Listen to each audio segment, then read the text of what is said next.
क्या आपने कभी सोचा है कि इंटरनेशनल पॉलिटिक्स में एक छोटा सा सी रूट कितना बड़ा रोल प्ले कर सकता है? मतलब एक छोटा सा रास्ता पूरी दुनिया की इकोनॉमी और सिक्योरिटी को इम्पैक्ट कर सकता है। और इसलिए आज हम बात करने वाले हैं उस जियोपॉलिटिक्स के गेम की जिसमें इंडिया, ईरान, इजराइल और दुनिया की बड़ी पावर्स इन्वॉल्व्ड हैं। क्योंकि आज इजराइल और ईरान के बीच जो टेंशन बढ़ रही है उसने पूरे वर्ल्ड को हिला दिया है। इसका सबसे बड़ा इम्पैक्ट इंडिया पर पड़ा है, खास तौर पर हमारे सी रूट के ट्रेड और पेट्रोलियम की सप्लाई पर, क्योंकि इंडिया अपनी ऑयल की जरूरतों का मेजर पार्ट वेस्ट एशिया से पूरा करता है। और अब जब ईरान के साथ सिचुएशन टेंस हो गई है तो हमारे लिए ट्रेडिशनल ऑयल रूट्स लगभग बंद हो चुके हैं। मतलब जो international north south transport corridor है, जिसको हम INSTC भी बोलते हैं, पहले इंडिया, ईरान और रूस के बीच ट्रेड का सबसे फास्ट और सेफ रास्ता माना जाता था, पर अब इसका यूज लगभग रुक गया है।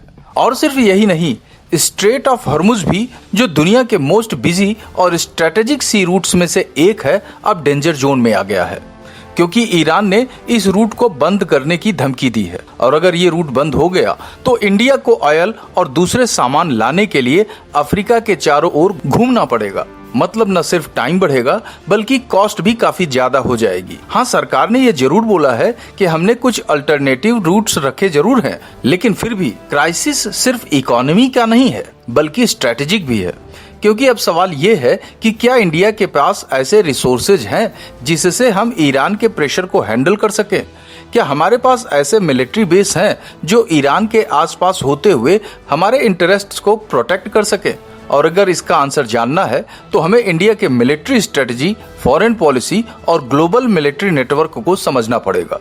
क्योंकि पिछले 20 सालों में इंडिया ने न सिर्फ कंट्री के अंदर ही बल्कि बाहर भी अपने मिलिट्री बेस को एक्सपेंड किया है। और ये बेस हमारे बॉर्डर्स की सिक्योरिटी ही नहीं करते बल्कि जरूरत पड़ने पर हमारे ट्रेड रूट्स और सिटीजन्स की भी प्रोटेक्शन कर सकते हैं।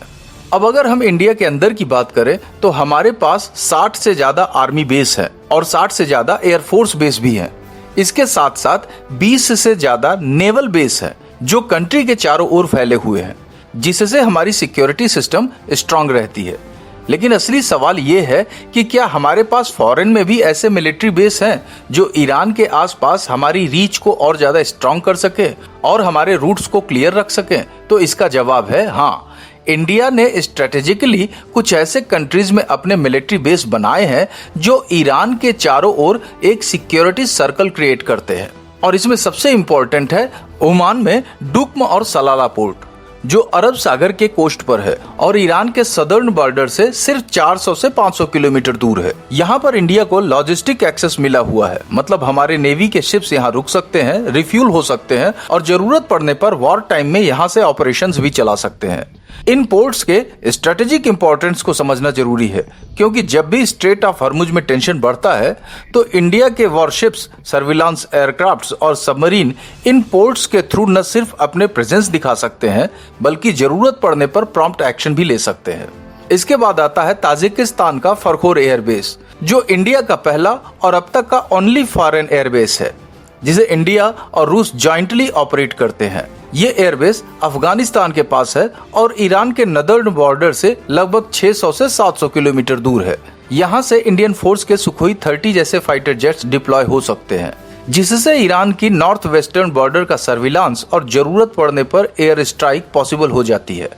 फरखोर एयरबेस की खासियत ये है कि यहाँ सिर्फ ईरान ही नहीं बल्कि अफगानिस्तान और पाकिस्तान के एरियाज पर भी नजर रखने में ये कैपेबल है। ये एयरबेस इंडिया की स्ट्रेटेजिक रीच को सेंट्रल एशिया तक बढ़ाता है और हमारे लिए एक इम्पोर्टेंट सिक्योरिटी शील्ड का काम करता है। वहीं मॉरिशस के आगालेगा आइलैंड को भी मेंशन करना जरूरी है। यहाँ इंडिया एक मॉडर्न रनवे और नेवल बेस डेवलप कर रहा है।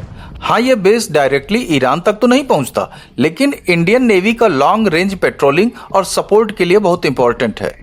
यहाँ से इंडियन वॉरशिप्स और पेट्रोलिंग शिप्स को सपोर्ट और लॉजिस्टिक कवर मिल सकता है, जिससे हमारी मैरीटाइम सिक्योरिटी और ज्यादा स्ट्रांग हो जाती है। इसके अलावा इंडिया ने सेशल्स, मालदीव्स, श्रीलंका और सिंगापुर में भी अपने मिलिट्री बेस की प्रेजेंस दर्ज कराई है और ये सारे देश मिलकर हिंद महासागर में इंडिया के पकड़ को और स्ट्रांग बनाते हैं। भले ही ये बेस डायरेक्टली ईरान के अगेंस्ट न हो, लेकिन अगर कभी क्राइसिस आती है तो ये इंडिया के लिए भी सपोर्ट बेस की तरह ही काम करेंगे। इसी स्ट्रेटेजी के तहत इंडिया ने अपना मिलिट्री नेटवर्क और बढ़ाया है। ओमान के डुक्म और सलाला पोर्ट, ताजिकिस्तान का फरकोर एयरबेस, मॉरिशस का आगालैगा आइलैंड, सेशेल्स, मालदीव, श्रीलंका और सिंगापुर के मिलिट्री बेस, ये सारे मिलकर इंडिया की स्ट्रेटेजिक पावर को समंदर के साथ एक बड़ी ताकत बना देते हैं। अब सवाल उठता है कि इन बेस की हेल्प से इंडिया कैसे ईरान के प्रेशर का सामना कर सकता है। तो सबसे पहले तो ये समझना जरूरी है कि इन बेस की मौजूदगी ही अपने आप में एक बड़ा मैसेज है। जब किसी कंट्री के पास आसपास के रीजन में मिलिट्री बेस होते हैं तो वो न सिर्फ अपनी सिक्योरिटी को स्ट्रांग करता है बल्कि अपोजिट कंट्री को यह सिग्नल भी देता है कि अगर कोई अग्रेसिव स्टेप लिया गया तो उसका जवाब तुरंत और इफेक्टिवली तरीके से दिया जा सकता है। ओमान के पोर्ट से इंडिया की नेवी सिर्फ कुछ घंटों में स्ट्रेट ऑफ हॉर्मुज तक पहुंच सकती है और यहीं से सर्विलांस एयरक्राफ्ट, वॉरशिप्स और सबमरीन तैयार हो सकते हैं जो ईरान की हर मूवमेंट पर नजर रख सकते हैं। ताजिकिस्तान का फरकोर एयरबेस से इंडियन एयरफोर्स के फाइटर जेट्स ईरान के नदर्न बॉर्डर पर तैनात रह सकते हैं, जिससे किसी भी इमरजेंसी में फास्ट एक्शन पॉसिबल हो जाता है। मॉरिशस, सेशेल्स, मालदीव्स और श्रीलंका के बेस इंडिया की मैरीटाइम सिक्योरिटी को और स्ट्रांग करते हैं। ये बेस न सिर्फ लॉजिस्टिक सपोर्ट देते हैं बल्कि जरूरत पड़ने पर इंडियन वॉरशिप्स को रिफ्यूलिंग, रिपेयरिंग और बाकी जरूरत की फैसिलिटीज भी प्रोवाइड कराते हैं, जिससे इंडिया की नेवी को लॉन्ग डिस्टेंस ऑपरेशन में आसानी होती है। International north south transport corridor, जो कभी इंडिया, ईरान और रूस के बीच ट्रेड का सबसे फास्ट रूट माना जाता था, अब लगभग बंद हो चुका है। वहीं स्ट्रेट ऑफ हॉर्मुज, जो इंडिया के लिए लाइफलाइन की तरह था, अब खतरे में है। ऐसे में इंडिया के पास एक ही ऑप्शन बचता है कि अपनी मिलिट्री और डिप्लोमेटिक पावर का यूज करके अपने इंटरेस्ट को प्रोटेक्ट करना। इंडिया ने पिछले कुछ सालों में अपने मिलिट्री नेटवर्क को एक्सपेंड करके ये प्रूव कर दिया है कि वो किसी भी चैलेंज का सामना करने के लिए पूरी तरह से रेडी है। Oman, Tajikistan, Mauritius, Seychelles, Maldives, Sri Lanka और सिंगापुर में मौजूद मिलिट्री बेस इंडिया की इसी तैयारी का सबूत है।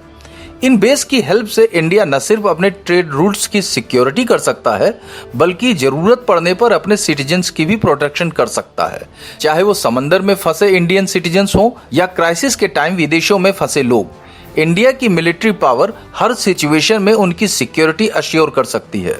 आज जब इजराइल और ईरान के बीच वॉर लगातार बढ़ती जा रही है, इंडिया के लिए सबसे बड़ा चैलेंज है कि अपनी पेट्रोलियम ट्रेड सिक्योरिटी और इंटरेस्ट को प्रोटेक्ट करना। इंडिया ने अपने मिलिट्री नेटवर्क का एक्सपेंशन करके ये दिखा दिया है कि वो किसी भी चैलेंज के लिए रेडी है और ये स्ट्रेटजी सिर्फ करंट क्राइसिस तक लिमिटेड नहीं है।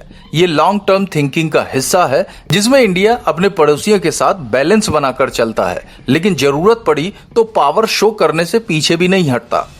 अमेरिका और चाइना के बीच बढ़ती राइवलरी ने पूरी दुनिया को एक नए पोलराइजेशन की तरफ धकेल दिया है। एक तरफ अमेरिका ने अपने पुराने अलायंस के साथ मिलकर इंडो पैसिफिक रीजन में चाइना की बढ़ती ताकत को कंट्रोल करने की कोशिश कर रहा है, तो वहीं दूसरी तरफ China belt and road initiative के जरिए एशिया, अफ्रीका और यूरोप में अपनी इकोनॉमिक और स्ट्रेटेजिक पकड़ को मजबूत कर रहा है। वहीं रूस यूक्रेन वॉर ने भी यूरोप की सिक्योरिटी को हिला दिया है और वेस्ट एशिया में इजराइल ईरान टेंशन ने पूरी दुनिया की फ्यूल सप्लाई को ही रिस्क में डाल दिया है। साथ ही स्ट्रेट ऑफ हॉर्मुज, जो वर्ल्ड की टोटल क्रूड ऑयल का लगभग 20% का रूट है, बार बार क्राइसिस का सेंटर बनता रहा है। इंडिया, जो अपनी क्रूड ऑयल नीड्स का 60% से ज्यादा हिस्सा इसी रीजन से इंपोर्ट करता है, इस अनस्टेबिलिटी से डायरेक्टली इफेक्टेड होता है। इसी वजह से इंडिया को अपने सी रूट्स की सिक्योरिटी के लिए हमेशा अलर्ट रहना पड़ता है। इंडिया ने इस चैलेंज का सामना करने के लिए मल्टीलेटरल डिप्लोमेसी को अपनाया है। हमने न सिर्फ अपने ट्रेडिशनल फ्रेंड्स के साथ रिलेशन स्ट्रॉन्ग किए हैं बल्कि नए पार्टनर्स भी बनाए हैं। इंडिया की सागर पॉलिसी यानी security and growth for all in the region और हाल ही में हुए महासागर इनिशिएटिव इसी सोच का एक्सटेंशन है। इन प्रोग्राम्स के तहत इंडिया ने ओशन रीजन के छोटे छोटे आइलैंड्स कंट्री के साथ भी डीप रिलेशन बनाए हैं ताकि मैरीटाइम सिक्योरिटी, ज्वाइंट डेवलपमेंट और ट्रेड रूट की स्टेबिलिटी अश्योर की जा सके। वहीं इंडिया ने क्वाड, आसियान, आयोरा जैसे मल्टीलेटरल प्लेटफॉर्म के जरिए भी अपनी पोजीशन को लगातार स्ट्रॉन्ग किया है। इन प्लेटफॉर्म्स के through India maritime security, counter terrorism, humanitarian assistance और डिजास्टर रिलीफ जैसे एरियाज में लीडिंग रोल निभा रहा है। अगर बात करें इंडियन के नेवी के एक्सपेंशन प्लान्स की, तो पिछले कुछ सालों में इसमें काफी बड़े बदलाव आए हैं। इंडियन नेवी ने अपनी फ्लीट को न सिर्फ नंबर में बढ़ाया है, बल्कि उसकी क्वालिटी और टेक्निकल कैपेबिलिटी में भी जबरदस्त इजाफा किया है। आज इंडियन नेवी के पास 150 से ज्यादा वॉरशिप्स हैं, 15 से ज्यादा सबमरीन हैं और 200 से ज्यादा एयरक्राफ्ट हैं। आईएनएस विक्रांत जैसे इंडिजिनस एयरक्राफ्ट कैरियर ने हमारी ताकत को नई ऊंचाई दी है। ये आईएनएस विक्रांत पूरी तरह से इंडिया में बना है और इसमें 1700 से ज्यादा क्रू मेंबर्स की कैपेसिटी है। ये सिर्फ 262 मीटर लंबा और 62 मीटर चौड़ा है। इसमें 30 से ज्यादा फाइटर प्लेन्स और हेलीकॉप्टर्स तैनात किए जा सकते हैं। आईएनएस विक्रांत की डिप्लॉयमेंट ने इंडिया को उन चुनिंदा कंट्रीज की लिस्ट में शामिल कर दिया है जो अपनी एयरक्राफ्ट करियर खुद बना सकते हैं। इसके अलावा प्रोजेक्ट 751 के तहत 6 नई एडवांस्ड सबमरीन बनाई जा रही है, जिनमें एयर इंडिपेंडेंट प्रोपल्शन यानी AIP टेक्नोलॉजी का यूज होगा। ये टेक्नोलॉजी सबमरीन को लंबे टाइम तक पानी के नीचे रहने और उसे ऑपरेट करने की कैपेबिलिटी देती है, जिससे उनकी स्ट्राइक पावर और स्ट्रेटेजिक इंपॉर्टेंस कई गुना बढ़ जाती है। अभी इंडियन नेवी के पास कैलवरी क्लास की सबमरीन है, जिनमें पहली आईएनएस कैलवरी 2017 में सर्विस में आई थी और इसके बाद आईएनएस खंडेरी, आईएनएस करंज, आईएनएस वेला, आईएनएस वागीर और आईएनएस वागशीर को भी फ्लीट में शामिल किया गया है। ये सारी सबमरीन एडवांस टॉर्पीडो और एंटी शिप मिसाइल और सोनार सिस्टम से लैस हैं। नेवी ने अपने डिस्ट्रॉयर, फ्रिगेट और कॉर्वेट और पेट्रोलियम शिप्स फ्लीट को भी एडवांस्ड बनाया है। वहीं अगर बात करें आईएनएस रणवीर की, जो राजपूत क्लास का चौथा डिस्ट्रॉयर है और ये 1986 से सर्विस में है और 2025 में भी कई मेजर एक्सरसाइज का हिस्सा रहा है। INS Visakhapatnam, INS Mormugao, INS Imphal और आईएनएस सूर्यगिरी जैसे प्रोजेक्ट 115B के destroyer stealth technology, BrahMos missile और एडवांस रडार से लैस हैं। INS Tabar, INS Satpura, INS Shivalik, INS Sahyadri जैसे फ्रिगेट्स भी नेवी की ताकत बढ़ाते हैं। और इसी वजह से आज इंडिया सिर्फ इंडियन ओशन रीजन में ही नहीं, बल्कि ग्लोबल स्टेज पर भी अपने प्रेजेंस और इन्फ्लुएंस को बढ़ा रहा है। भारत की स्ट्रेटजी, स्ट्रेंथ और आइडेंटिटी अब नई डायरेक्शन की तरफ बढ़ रही है, जहां सिक्योरिटी, डेवलपमेंट और रिस्पॉन्सिबिलिटी तीनों एक साथ चलती है और इंडिया हर फ्रंट पर पूरी तरीके से तैयार है। जय हिंद।